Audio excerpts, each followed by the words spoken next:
Amasomo n'inyigisho ku cyumweru cya gatanu cy'igisibo umwaka wa liturujia A. Ayo masomo ni byo mu gitabo cy'umuhanuzi Ezekiel umutwe wa 37 umurongo wa 12 kugera ku 14, Zaburi ni 133 mu dukubo. Isomo rya kabiri ni ryo mwero mutagatifu Pawulo intumwa yandikiye abanyaroma umutwe wa 8 umurongo wa 8 kugera ku 11, na Evangelii ntagatifu ni yanditswe na mutagatifu Yohana umutwe wa 11 umurongo wa 2 kugera ku 45. Isomo ryo mu gitabo cy'umuhanuzi Ezekiel. Dore ibyo Nyagasani uhoraho avuze: ngiye gukingura imva zanyu, nzazibavanemo mwebwe muryango wanjye, maze nzabagarure ku butaka bwa Isiraheli. Muzamenya ko ndi Uhoraho mwebwe muryango wanjye, ubwo nzaba nakinguye imva zanyu nkazibavanamo. Nzabashyiramo umwuka wanjye mubeho, kandi mbatuze ku butaka bwanyu, bityo muzamenye ko ari njye Uhoraho wabivuze kandi nkabikora. Uwo ni Uhoraho ubivuze. Iryo ni ijambo ry'Imana. Nyagasani ahorana imbabazi, akagira ubuntu butagira urugero. Uhoraho ndagutakambira ngeze kure. Uhoraho umva ijwi ryanjye, utega amatwi ijwi ry'amaganya yanjye. Uhoraho uramutse witaye ku byaha byacu, Nyagasani ninde warokoka? Ariko rero usanganywe imbabazi kugira ngo baguharanire icyubahiro. Nizeye Uhoraho n'umutima wanjye wose, nizeye ijambo rye. Umutima wanjye urarikiye Uhoraho kurusha uko umunaniriza ategereza umuseke. Uhoraho ahorana imbabazi, akagira ubuntu butagira urugero. Niwe uzakiza Isiraheli ibicumuro byayo byose. Nyagasani ahorana imbabazi, akagira ubuntu butagira urugero. Isomo rya kabiri. Isomo ryo mwero mutagatifu Pawulo intumwa yandikiye abanyaroma: bavandimwe, abagengwa n'umubiri ntibashobora kunyura Imana. Mwebwe ariko ntimugengwa n'umubiri, ahubwo mugengwa na Roho, kuko Roho y'Imana atuye muri mwe. Umuntu udafite Roho wa Kristo, uwo ntaba ari uwe. Niba Kristo ari muri mwe, umubiri wanyu ugomba gupfa ku mpamvu y'icyaha, ariko mubeshejweho na Roho ku mpamvu y'ubutungane. Niba kandi Roho y'uwazuye Kristo Yesu mu bapfuye abatuyemo, uwazuye Kristo Yesu mu bapfuye azabeshaho imibiri yanyu igenewe gupfa ku bwa Roho we utuye muri mwe. Iryo ni ijambo ry'Imana. Habwe ikuzo Nyagasani, habwe ikuzo Yezu. Nyagasani Yezu urizuka n'ubugingo, kwemera ntateze gupfa. Habwe ikuzo Nyagasani, habwe ikuzo Yezu. Nyagasani Yezu nabane namwe. Amagambo mw'Ivangelii ntagatifu yanditswe na Yohana. Muri icyo gihe Betaniya ku musozi, Mariya na mwene nyina Marita bari batuyeho, hari umurwayi witwa Lazaro. Mariya niwe wari warasize Nyagasani umubavu, umusatsi we akawuhanaguza ibirenge bye. Lazaro wari urwaye, yari musaza we. Nuko bashiki be batuma kuri Yezu bati: mwigisha, ukunda ararwaye. Yezu abyumvise aravuga ati: iyo ndwara si yo kumwica, ahubwo niyo kugaragaza ikuzo ry'Imana, ndetse igahesha ikuzo umwana w'Imana. Yezu yakundaga cyane Marita na mwene nyina na Lazaro. Yumvise ko Lazaro arwaye, amara iminsi 2 aho yarari. Hanyuma abwira abigishwa be ati: nimuze dusubire muri Yudeya. Abigishwa baramubwira bati: mwigisha, vuba Abayahudi bashaka kugutera amabuye, none usubiyeyo? Yezu arabasubiza ati: mbese umunsi ntufite amasaha 12? Iyo umuntu agenda ku manywa ntatsitara, kuko abona urumuri rw'iyi si, ariko umuntu ugenda nijoro arasitara, kuko aba adafite urumuri. Amaze kubabwira ibyo, Yezu yungamo ati: inshuti yacu Lazaro arasinziriye, ngiye kumukangura. Abigishwa be baramubwira bati: mwigisha, niba asinziriye azakira. Yezu yashaka kuvuga ko yapfuye, bumva ko yaheranywe n'ibitotsi. Yezu noneho araberurira ati: Lazaro yarapfuye. Mutumye nishimira ko ntahabaye kugira ngo mwemere, ariko nimuze tumusange. Nuko Tomasi witwaga Didimi abwira abandi bigishwa ati: reka tujyane natwe dupfane nawe. Yezu ageze yasanga Lazaro amaze iminsi 4 mu mva. Kuva i Betaniya kugera i Yerusalemu hari nk'intera y'amasitadi 12. Hari haje Abayahudi benshi kwa Marita na Mariya kubahoza urupfu rwa musaza wabo. Marita yumvise ko Yezu aje, ajya kumusanganira. Mariya wasigara imuhira. Marita abwira Yezu ati: mwigisha, iyo uba hano musaza wanjye ntaba yarapfuye. Ariko n'ubu ngubu nzi ko icyo wasaba Imana cyose Imana yakiguha. Yezu ati: musaza wawe azazuka. Marita arasubiza ati: nzi ko azazuka igihe kizuka ku munsi w'imperuka. Yezu aramubwira ati: ningezuka n'ubugingo. Unyemera naho yaba yarapfuye azabaho. Byongeye umuntu wese uriho kandi akanyemera ntateze gupfa. Ibyo arabyemera? Marita ati: yego Nyagasani, nemera kuri Kristo umwana w'Imana waje muri iyi si. Amaze kuvuga atyo, ajya guhamagara mwene nyina Mariya. aramwongorera ati umwigisha ari hano kandi araguhamagara. Mariya byumvise ahera ko arabaduka aramusanga. Ubwo Yesu yarataragera aho atuye, yaragihagaze aho Marita yari yamusanganiriye. Nuko abayahudi bari kumwe na Mariya mu nzu baje kumuhoza, babonye abadutse agenda baramukurikira bibwira ko agiye kuririra kumva. Mariya ageze aho Yesu yari ari ngo amukubite amaso aramupfukamira ati Nyagasani, iyo uba hano umusaza wanjye ntaba yarapfuye. Yesu amubonye arira n'abayahudi bamuherekeje nabo barira, ashenguka umutima maze avugana ikiniga ati mwamushyinguye hehe? Baramubwira bati Nyagasani ngwino urebe. Nuko Yesu asuka amarira. Abayahudi baravuga bati nimurebe ukuntu yamukundaga. Ariko bamwe muri bo baravuga bati bashoboye guhumura ya mpumyi yarananiwe kubuza uyu gupfa. Yesu yongera gushenguka umutima maze ajya kumva. Iyo mva yari ubuvumo bari bakingishije ibuye. Yesu ati nimukureho ibuye. Marita mushiki wapfuye aravuga ati Nyagasani ubaranuka, uyu munsi ni uwa kane. Yesu aramubwira ati sinakubwiye ko niwemera uri bubone ikuzo ry'Imana? Nuko ibuye barikuraho. Yesu yubura amaso yerekeza hejuru avuga ati dawe ndagushimira kuko wanyumvise. Njye nari nsanzwe nzi kunyumva, none mbivugiye aba bantu bankikije ngira ngo bemere ko ari we wantumye. Amaze kuvuga atyo arangurura ijwi rihanitse ati Lazaro ngwino sohoka. Wari warapfuye arasohoka, azi ibiganza n'ibirenge bigihambiriye no mu maso hagipfukishije ibitambaro. Yesu arababwira ati nimumuhambure maze mumureka agende. Benshi mu Bayahudi bari baje kwa Mariya bamaze kubona ibyo Yesu akoze baramwemera. Iyo ni ivanjiri ntagatifu. Yesu Kristo akuzwe, wazuye Lazaro mu bapfuye, usezeranya abamwemera ubugingo bw'iteka, usezeranya abamwemera kudapfa kubera ko ababereye urukingo rw'urupfu. Uzura imbaga y'abantu bamufitiye icyizere. Uduha Roho Mutagatifu ngo dutsindire imbaraga kirimbuzi za kamere yacu mbi.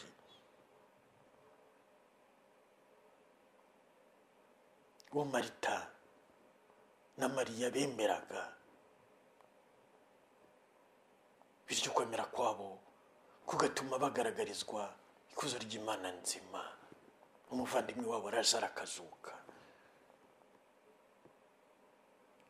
Zuka n'ubugingo byacu. Nyagasani Yesu Kristo aje dusanga kuri iki cyumweru cya gatanu cy'igisibo umwaka wa liturujia A, kugira ngo akomeze kubw'ububasha bw'ijambo rye natwe tuzure mu bapfuye. Mu isomo rya mbere Nyagasani Yesu Kristo arasezeranya izuka ku muryango we kubw'ububasha bw'umwuka we. Nzabashyira mu mwuka wanjye mubeho. Ngiye gukingura imva zanyu nzabavanemo mwebwe muryango wanjye maze nzabagarure ku butaka bwa Isiraheli. Nyagasani Yesu Kristo arasezeranya abamwemera imbaraga zibabatura mu rupfu. Izo mbaraga zikaratwa mu isomo rya kabiri, maze Yesu Kristo akazigaragaza mu ivanjiri. Izo mbaraga rukundo zituma Yesu Kristo ageraho amena amarira kubera umutima we wuzuye urukundo. Ntabwo Yesu Kristo ashimishwa nuko umuntu ababara, nuko umuntu apfa, nuko umuntu arira. Ibyo byose nawe bikora ku mutima we. Ariko Nyagasani ntabwo ibyo ngibyo ari byo bituma akora icyo agomba gukora igihe ukwemera kwacu kutabimwemereye, ntibihagije kuba dufite imibabaro, kuba dushengurwa n'urupfu n'ingaruka z'icyaha. Tugomba kwemera ko hari uwabitsinze. Niyo mpamvu ivanjiri nyine iduhamagarira kugira ukwemera ku ntsinzi ku rupfu, kwemera uwatsinze urupfu, kwemera udutsindira urupfu, bityo akaba ari we dutinya. Tugirire icyubahiro, cya cyubahiro Roho Mutagatifu atanga, icyubahiro cya Nyagasani, aho kugira ngo duhite imishyitsi imbere y'urupfu cyangwa imbere y'abashobora kuruduha, imbere y'abashobora kutwica. Ahubwo dutinye nk'uko Yezu Kristo abitubwira muri Matayo 10:26-34. Dutinye ushobora kwica umubiri nawe w'icyarimwe akajugunya mu nyenga. Nyagasani Yezu Kristo rero aratwigaragaje uyu munsi yuje urwo rukundo rushaka kutubeshaho. Kuko rero hari igihe dushobora kuba tugenda ariko mu by'ukuri tutari bazima, kubw'inyuma tugenda ariko imbere nta buzima twifitemo. Niyo mpamvu ariya masezerano yo mu isomo rya mbere, mu isomo rya kabiri nyine Pawulo intumwa agaragaza ko yujurijwe kuva ku munsi wa Pentekosti, aho Data uhoraho mu izina rya Yezu yohereje imbaraga zihagurutsa mu bapfuye muri roho abantu bose bemera Yezu Kristo wapfuye akazuka. Mwebwe ariko ntimugengwa n'umubiri, ahubwo mugengwa na roho, kuko roho w'Imana atuye muri mwe. Umuntu udafite roho wa Kristo we ntaba ari uwe. Niba Kristo ari muri mwe, umubiri wanyu ugomba gupfa ku mpamvu y'icyaha, ariko mubeshejweho na roho ku mpamvu y'ubutungane. Ibikorwa by'urupfu bigapfa muri twe kubw'ububasha bwa roho,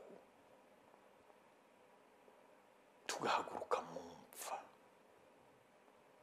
Ibyo Pawulo intumwa avuga mu Banyefezi 5:14, kanguka usinziriye, haguruka uve mu bapfuye,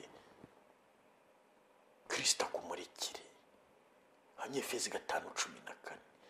Izo mbaraga Yezu Kristo atanga abamwemera zibahagurutsa ahantu, zibahagurutsa mu mva y'agahinda n'amaganya. Abantu bari mu mva y'agahinda n'amaganya n'amarira rugeretse, kwijujuta bigakubitiraho, ugasanga umuntu nta buzima, ahora yijujuta gusa, agahinda ari kose n'amaganya. Nyagasani Yezu Kristo byishimo aje guhereza akaboko uyu munsi ngo gukure muri iyo mva. Hari abari mu mva y'umujinya n'uburakari n'inzika, biteguye kugirira nabi umuntu wese wabagiriye nabi, cyangwa bari mu nzira barimo kubikora, cyangwa babikoze inshuro nyinshi ariko bagisonzeye kumena amaraso kubera ko nabo bayamenewe. Afite inyota yo kumena amaraso. Abo ngabo baratembera mu mva.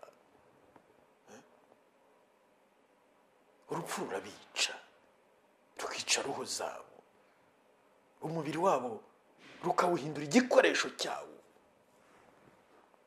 cyo kwica imibiri. Ntabwo Nyagasani Yezu Kristo arabahereza ikiganza uyu munsi, arabahamagara nk'uko yahamagaye Lazaro ati, Lazaro ngwino hano. Yezu nawe araguhamagara ngo uva aho hantu muvandimwe, bari imyaka yose uhamaze urasanga ntacyo wungutse, usibye kugenda urushaho kubihirwa mu mutima wawe kubera urupfu ugendana mu mutima, muri roho yawe. Imva nzabakura mu mva zanyu. Roho wa Yezu Kristo uyu munsi arimo arazura abo bose baba barapfuye bishwe n'ibyo byaha, kuko icyaha kirica.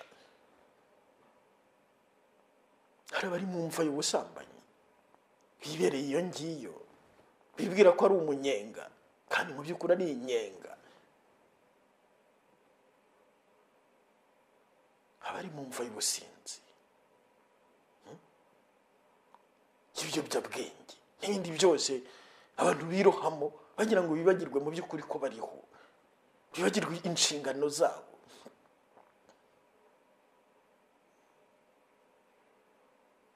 Nyagasani Yezu Kristo rero Nyirimpuhwe, we wasuye Lazaro akamusanga mu mva aho yari yiryamiye, akamuhamagara akamusohora. Nakowe ntiyinjiyemo, yavugiye hanze. Lazaro bari umusanga hanze. Lazaro,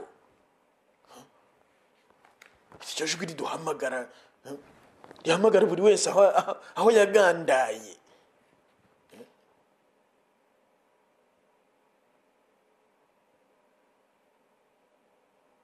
Lazaro, ngwino sohoka. Uyu munsi Yezu niwe wahamagara gusohoka aho hantu, muri iyo mva icyaha cyaguhambyemo,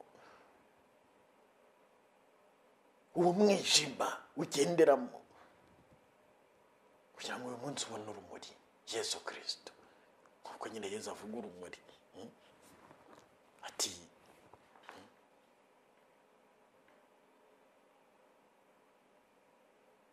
mbese umunsi ntufite amasaha 12? Iyo umuntu agenda ku manywa ntatsitara, kuko babona urumuri rw'iyi si. Yezu ni urumuri rumurikira isi mu mwijima wawo, rikawirukana. Urumuri rwamurika mu mutima wawe, ibyo utabonaga ko ari bibi, ko ntacyo bitwaye, uyu munsi ugatangira kubona ko ari amahano.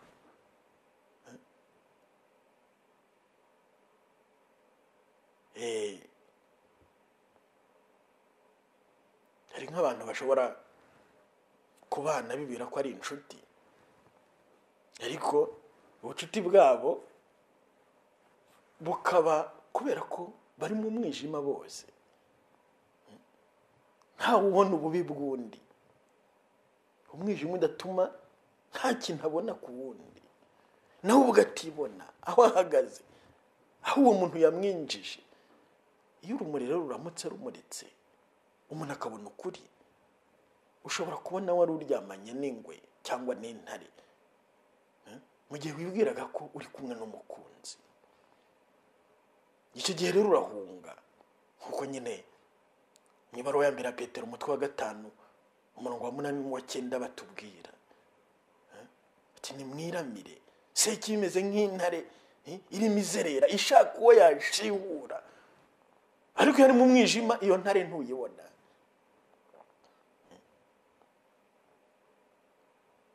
Niyo mpamvu urumuri rwa Yezu Kristo rumuritse mu buzima bw'umuntu, rimwe na rimwe atangira kwicuza ibyo atarigeze yicuza, ibyo yiberagamo yumva ariko ari ibintu bitagize icyo bitwaye, cyangwa ko rwose ari ibintu byiza, akabona ko yararimo yica abantu, yararimo yica ibintu, yararimo yiyica, akaba yamena amarira.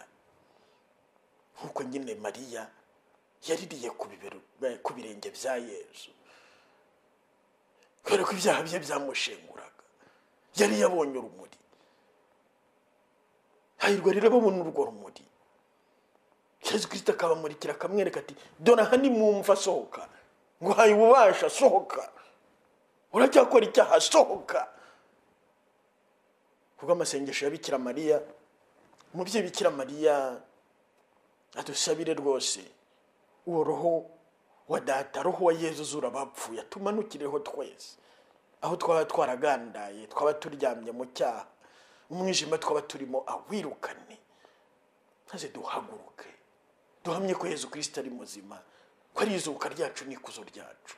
Ngwino Roho Mutagatifu, mutima utagira Bikira Mariya, uturengere turwaneho mu izina rya Yezu. Bikira Mariya mwamikazi wa Karumeli, udusabire. Singizwa Yezu Kristo wadupfiriye ukazuka.